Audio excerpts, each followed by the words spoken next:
All right, next up is Caleb's Deceptive Solitude, which looks really, really broody. Let's see. A few days ago, I received a box of old belongings from the insurance company.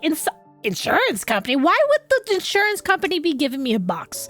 I don't know how insurance companies work. Is it like collateral? I don't know. Anyway, inside, I found a toy gun Caleb had given me when we were young. Oh, toy gun? Like a model gun? Or... Is it time for some angst? Yes, I think it's time for some angst. So, anyone want to raise a hands? Any Caleb stands in here? Any Caleb stands? Because Caleb's my number 3. So. All right. But let's see what's going on with Caleb in this memory. I 100% expect some angst. Midsummer's morning breeze slips through the open window and enters the living room, lifting the strands of hair on Caleb's forehead. He focuses on the toy gun in his hand. The silvery gray barrel regains its former sheen as he sands it down. Pass me the small brush. I'm quite busy with mixing the paint. Would it be too much trouble for you to bend down and grab it yourself? Or, I don't know, use your evil to grab it? Although I say these words, I rummage through the tool bag Caleb brought and hand it to him. First off, this is your toy gun. Wait, did it just progress on its own? Okay. All right, because I did not press the screen. I swear I didn't. And if you were better at hiding those sneaky glances, your excuse of being quite busy might hold water. Miss Busy Painter is engrossed in her work, right? I focus on getting the paint just right. It's been a decade. It's been a decade after all. It might take some time for me to remember. I'm pretty sure the gun lock was darker back then, or gun stock. Excuse me. I was sure the gun stock was darker back then. Sorry. I look at the freshly painted brown gun stock and feel like it doesn't match the one in my memory. It's probably because the rubber is old, so the color's faded. It was darker before. But if it was in a box, would it complained actually wasn't bright fade? enough as a kid. Why not give it a new color while we're at it?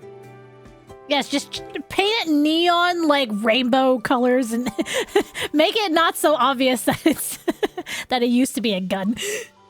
Red, green, or bright yellow? It'll be very eye-catching. Oh my. Seeing Caleb's teasing eyes, I pick up the brush and move it around the palette, pretending to ponder. Then I quickly dab on some red, feigning a surprise attack, yet playfully poke Caleb's cheek with the brush handle.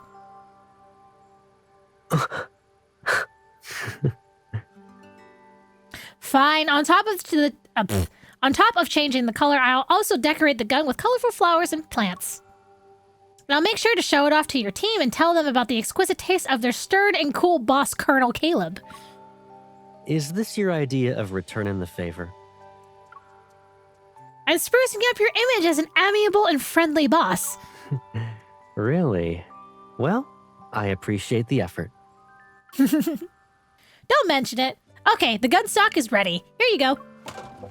I shove the refurbished gun stock into Caleb's hand, stretch, and start rummaging through a wooden crate nearby. Find anything interesting this time? Dolls, models, cards, and a flyer and contract from an insurance program. It focused on 10 years in the future. Oh, is it like a time capsule then? Parties to the contract, Tama, Caleb. As I gently touch the aged paper bearing our signatures, I notice Caleb skillfully assembling the gun's parts out of the corner of my eye. Grandma was worried about our safety when she stored our toy guns. She never imagined that we would end up carrying real ones all the time. We've come a long way from patrolling with paper guns in the shelter, ready to face the enemy. In the shelter? Oh no. All set. Here you go, little sharpshooter. I take the revamped toy gun, aim it at the illustrated guide to wanderers on the shelf behind Caleb, and pull the trigger. Oh, it still works. A rubber bullet whizzes through the air and knocks the book off the shelf, but the gun doesn't reload. Puzzled, I fiddle with the cylinder. Is it jammed? Sounds like it. Let me see. Caleb dismantles the gun and removes the cylinder. Beneath the casing is a crack hidden in the intricate design. This kind of damage is irreversible. But there's a place that might help us. What kind of gun is this, and why did I have this as a child? I feel like as a child I wouldn't be allowed to have a gun like this that actually shoots rubber bullets. I don't know about you, man. I follow Caleb into a vintage shop on the outskirts of the city. The shop is tucked away in the alley. Its walls, covered in ivy, serve as a natural veil that adds to its mystery. So this is what people mean by unassuming outside, magical inside. Oh, you've got a keen eye, miss. All the junk. Oh shit. Oops. Sorry, like NPC. Let's see. You got a keen eye, miss. All the junk here has its own story to tell. Okay. As the shop owner prepares to deliver a long speech, I awkwardly give Caleb a wink. Sir, can you take a look at this cylinder? The shopkeeper confidently sets down his magnifying glass and retrieves a similar cylinder from the shelf behind him. This toy gun is very old. The original cylinder for it isn't easy to find anymore, but I've got another cylinder of a different material that matches in size and pattern. I'll fit it after some tweaking. It's your lucky day. Huh. I don't know why. I have this, weird, have I heard this guy's voice before? Oh well, anyway. I'll leave it in your capable hands then. While the shopkeeper works on the cylinder, I drag Caleb along to admire the shop's dazzling array of vintage parts and accessories. This revolver has an exquisite design, but it feels weird in my hand. It's not real, right? Yep, these are all props. The shopkeeper's a Western film buff. He got these from various movie sets. Oh, movie sets. No wonder there's a sense of history here, and that vintage cowboy gun holster is rugged looking despite its intricate stitches. Huh. You're right. Out of the blue, I notice a proud twinkle in Caleb's gaze. It's as if the phrase perfectly in sync is written in his eyes. Why hasn't that holster found a new owner after so many years? Too pricey? It's made from the finest materials with handcrafted embroidery. Of course, it's not cheap. After so many years? Yep. I worked here for a whole summer once when I was in high school. I could have sworn it kind of sounded like Gideon. And so I was like, huh, okay.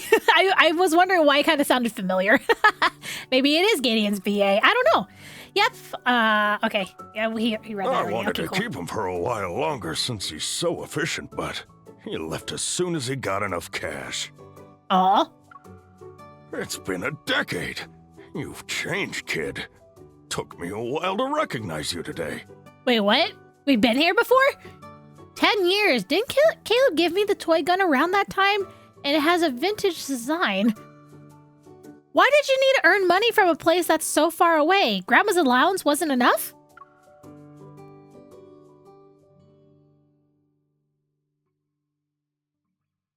Noticing my knowing, inquisitive look, Caleb smiles. He leans down to fasten the pricey gun holster around my waist. Your toy gun wasn't gonna fall from the sky, Pipsqueak. I had to earn your gift with my own hands. Wait, is the toy gun a movie prop and he bought it from here? What the heck? After securing the holster, Caleb proceeds to pull out a movie poster that was on the same rack as the holster. You know what movie this is? Hunting games? Not gonna lie, I was thinking of Hunger Games. Hunting games? Isn't that my favorite Western from when I was in middle school? Back then, you always talked about wanting to be like the heroine in those westerns, delivering justice and all that. So that's why you gave me the toy gun, and seeing the revolver in the poster, a realization suddenly dawns on me. Astonished, I turn to look at the toy gun in the shopkeeper's hands. It's not movie merch, is it? Actually, It's one of the spare prop guns from that movie set. What? Why would you? he bought a movie prop. That gun must not have been cheap, and here we are just casually painting it and all this stuff. What the heck? The toy gun seems to glow brightly at that moment. I excitedly pinched Caleb's cheek. Caleb, you know people are supposed to use their mouths to talk, right? I know. That's why I said, with this gun, you'll be the Wild West's guardian. Oh my gosh. And you said, Caleb will be my knight who swears an oath to protect the guardian. Oh, that's cute. You know how the shopkeeper exaggerates. Most of the stuff coming out of his mouth isn't even half true. I couldn't let you be misled. Oh my god. Kid, why drag me into your stories? This gun's the real deal. Anyway, it's fixed now. Come and take it. Thank you very much. Oh, did he fix it free of charge? Seeing Caleb's honest expression, I slowly relaxed my grip. Good thing I didn't say anything back then. Or else Gran would have taken away that toy and you would have only had it for a few days. I can already imagine how much you would have cried. So not only 10 years ago, Caleb worked his butt off to get a movie prop to give it to young MC as a gift. He also hid it from Grandma, did not tell her it was actually a movie gun prop, so that way Grandma wouldn't take it away. Oh my god, Caleb, he is such a goober. I wouldn't have, well, maybe a few tears would have been shed. Your toy gun is fixed. Ready to head out now? I nod and start to turn around, and then a vintage cowboy hat in the corner catches my attention. Its pattern and color perfectly match the holster on my waist. Hold on a sec. I quickly walk over, grab the hat, and jog back to place it on Caleb's head. Is this how you return the favor? You bet! You got me a holster, and I got you a hat. But it's more than just a gift. I stand on my tiptoes and mimic Caleb's tone from earlier. I pull down the brim of his hat. With this, you're the Guardian's Knight. Together, we'll uphold justice in this Wild West. Will you join me? Softly chuckling, Caleb lowers his gaze, places his right hand on his left shoulder, and suddenly kneels to salute me. The pleasure is all mine.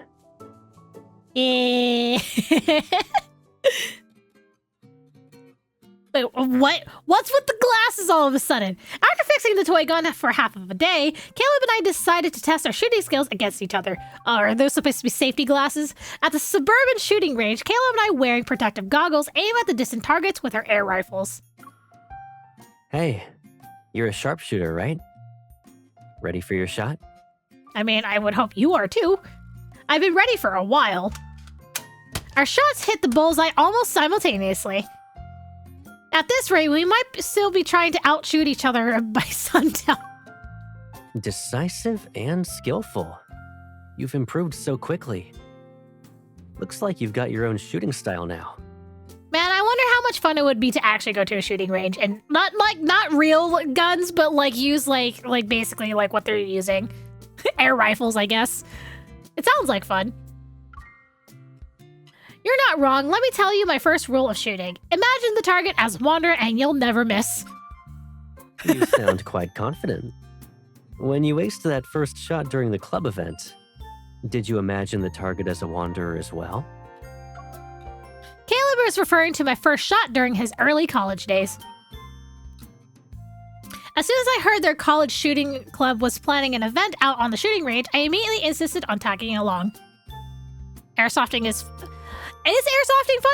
Okay, airsofting I feel like would be a little too much for me because I did go to like a laser tag place, and my god, going around walls and like dodging people's like shots that way was a little too tiring for me. I would rather just go to a shooting range and just shoot at a target and just stand there because that was just way too much activity for me. I still had fun, don't get me wrong, but I was too tired afterwards. As soon as I heard their college shooting club was planning an event out on the shooting range, I immediately insisted on tagging along. Holding the air rifle, which felt real, I tried to appear calm as I took my shot. But actually, back then there was no time for imagination. Dealing with the recoil was hard enough. That first shot must have been beginner's luck. Every attempt after that probably exposed my inexperience. Your beginner's luck had Gideon and the others sneaking in extra practice for days. But it makes sense, after all.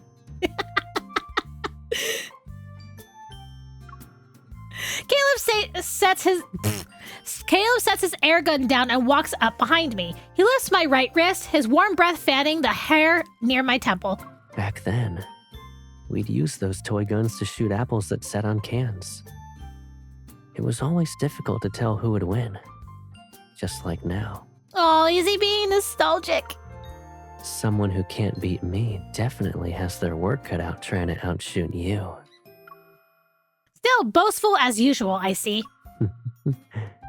I only do that when I'm with you. Look. Caleb pauses and I turn. A subtle frown appears on his face when he stares at as he stares at my goggles, his gaze showing he's somewhat distracted. What are you looking at? He shakes his head, plucks a leaf from my hair, and weaves it before my eyes. It's been a long day. How about I buy some smoothies from the concession stand? Though, you might have to wait a bit. There's usually a lot of people. Once you return the gear, wait for me at the entrance. I should be back by then. Huh?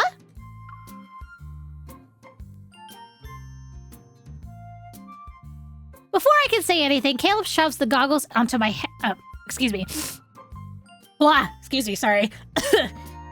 Before I can say anything, Caleb shoves the goggles into my hand, pats my head, and turns to leave. As I watch him disappear into the distance, I sense a sense of unease quietly rises in my heart. Wait, unease? Eh? A skinny man with dark circles under his eyes lurks behind the cabin at the shooting range. Nervous, he clutches a firearm. Suspicious, he has a hidden earpiece in his right ear as he looks at the concession stand in the distance. He should be buying smoothies at the stand. We'll be leaving soon. Wait, what is going on? Looking for me. Uh-oh. Startled by the familiar voice behind him, the man quickly turns around and aims his gun at Caleb. Caleb leans against the wall and dismissively flicks his fingers. Suddenly, the man's gun and earpiece fly out, hovering in midair.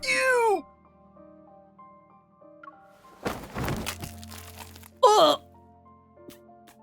Uncontrollably, the man falls to his knees. Are you sure he fell to his knees? It sounded like he just got crunched. I see a fish has escaped the net. How brittle. Caleb crushes the earpiece in his hand and turns. The suspended gun dissolves into dust that scatters and falls into the weeds. With bloodshot eyes, the man behind him musters up. Let me try that again. With bloodshot eyes, the man behind him musters up all his strength to lunge for the firearm at Caleb's waist. When the man takes the bait, Caleb instantly grabs his wrist and flings him backward. Tiny particles from the gun's grip burrow themselves into the man's fingers. What? You're not gonna send your obedient monsters after me this time? Obedient mom? What? You escaped even after I spotted you. Think they'll still trust you when you return? Is there even a hiding place left for you? Huh? Caleb stops looking at the trembling man behind him and picks up his gun and meticulously cleans it. A few minutes later, a command pops up. Sorry, hang on. My eyes like... Oh my god. A few minutes later, a command pops up on the communication device of Liam the Farspeed Fleet's adjutant. Target was sighted in Lincoln and is heading to the Oh my god, this text. Target was sighted in Lincoln and is heading to the second base. Follow the signal and prepare for pursuit.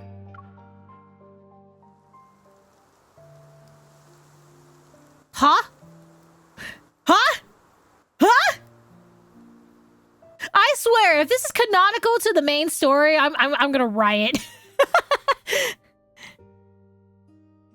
The evening breeze in the forest dispels midsummer heat, but I can't dispel the unease in my heart. Standing at the shooting range entrance with my backpack, I absentmindedly scroll through my chat with Caleb that's on my phone.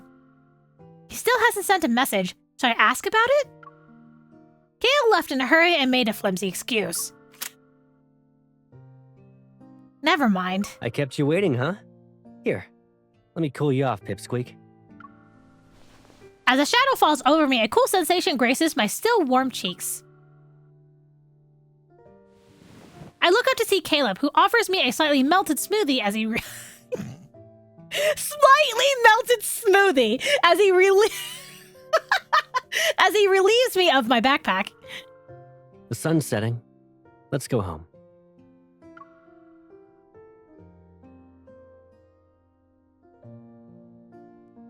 As Caleb takes my hand and leads me out of the shooting range, my gaze lands on the loosely fastened holster under his coat.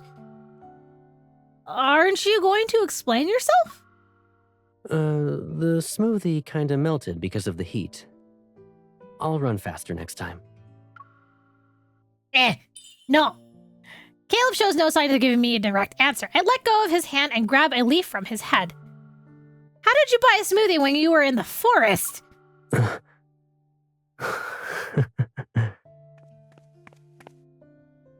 Caleb just smiles and says nothing. I sigh, walk ahead of him while holding my smoothie, and leave him trailing behind. If you were a second late, I wouldn't have waited.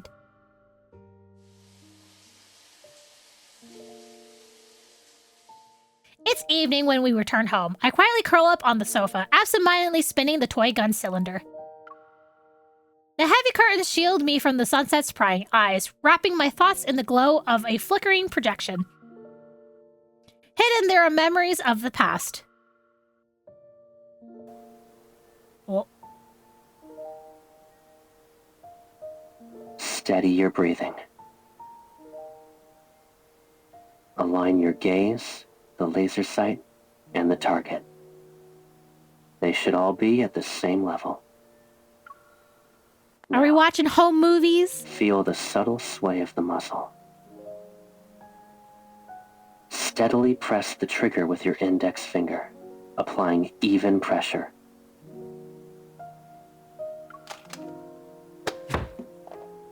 Wow, you are really the best sharpshooter in the club, Caleb. Looks like Gideon's tutorial will be over soon.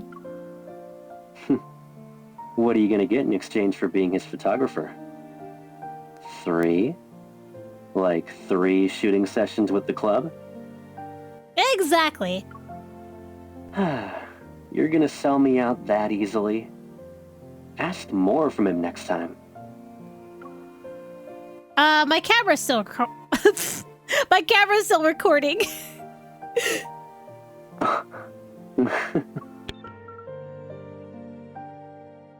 The frame freezes on Caleb's smiling face as I switch off the projector. Silence returns to the room. Back then, his presence was a comforting warmth, but now, even though he's right here, it feels like he could slip away at any moment. The shower has already been turned off, but there's no sound from Caleb. I set down the toy gun and head toward the bathroom.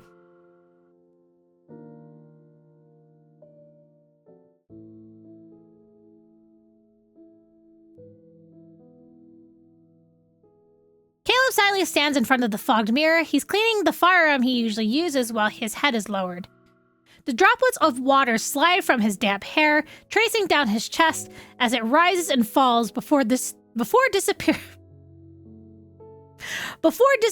into the towel wrapped around his waist. Excuse my imagination. It made me kind of stutter there for a second. Hearing my approaching footsteps, Kaylee quickly masks his solemn expression and looks up to meet my gaze in the mirror.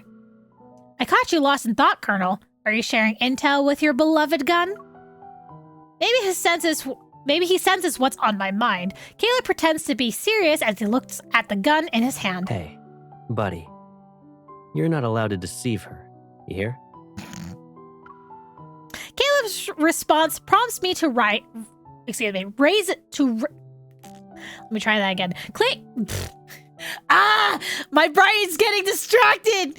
There's something staring at me. Don't say what, chat. Caleb's response prompts me to raise an eyebrow when I look at the gun reflected in the mirror. With that high-powered scope, you must have a great view. What kind of interesting things are out there in the woods? Gun Senior says... Gun Senior? I spy with my little scope a small mouse. It's not interesting. A mouse? Do you really need to get personally involved? Gun Senior says, my bullets aren't cheap. I'm not wasting one on that thing. It was a little scare, and the mouse got spooked and scurried off. So it's a mouse. What about next time?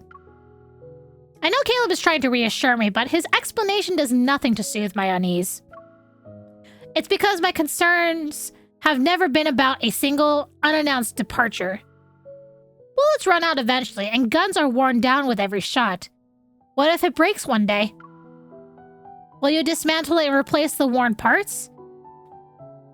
It'll be like what you did with the toy...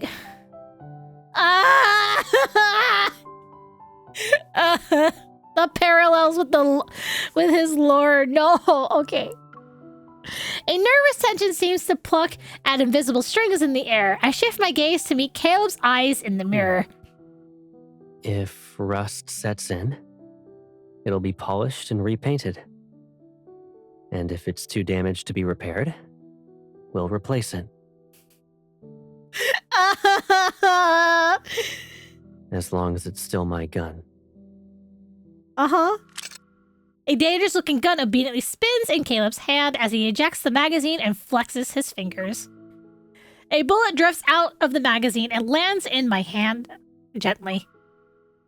The cold brass casing, bathed in the setting sun's fading light, briefly takes on a deceptively warm glow. If you're worried about running out of bullets, keep one hidden deep within a pocket, or hold it tightly in your hand. They're not the same. Oh, I can feel the angst from here. The prolonged silence solidifies the air. The interplay of light and shadows blurs the space between me and Caleb. Are you worried you won't recognize this gun one day? Yes and no. My thoughts, tangled as if in a knot, flood my mind. After a long pause, I sigh and look up. I look up at Caleb in the mirror. Honestly, I'm not even sure what I'm worried about. I've become strong, much stronger than before, but the threats around you have never been so terrifying. The cold light illuminates Caleb's smooth right arm, and even the warm steam can't bring any warmth to that biomimetic skin. Only with strength can we confront these terrifying threats. How do you know for sure that they won't grow along with your strength? Do you miss the old Caleb? The one who wasn't so dangerous? I'm just scared these threats will take you away from me. Or maybe it's because you'll drift further away as you become too strong. My voice trails off. After hearing my response, Caleb seems to let out a sigh of relief.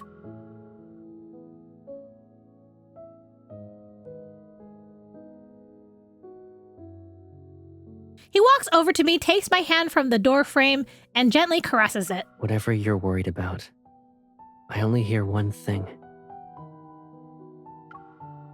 I don't want to be apart from Caleb.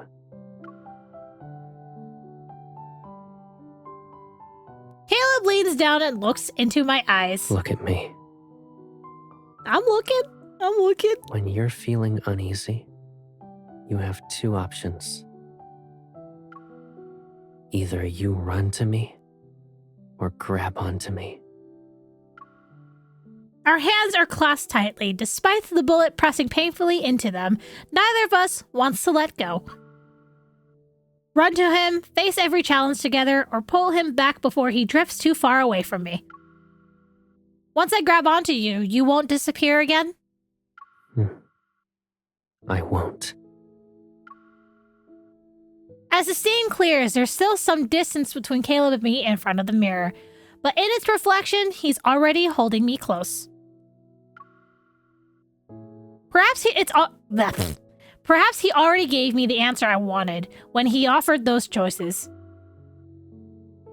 No matter how far apart we are at the moment, or how different his path is from mine, no matter how much of his former self remains, the Caleb in the mirror knows he hasn't strayed too far. I've never forgotten why I picked up a gun in the first place.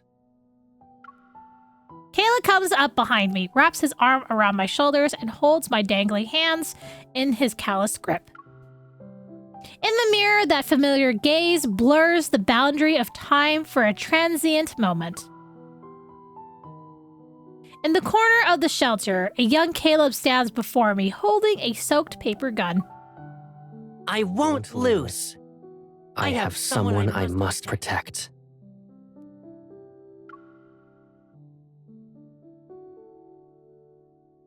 The sun's reflection slowly sinks below the horizon and casts its final rays on the bookshelf in the corner.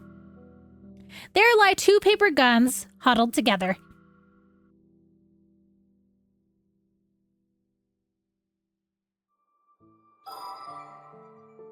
The angst! Oh my god! Deceptive Solitude!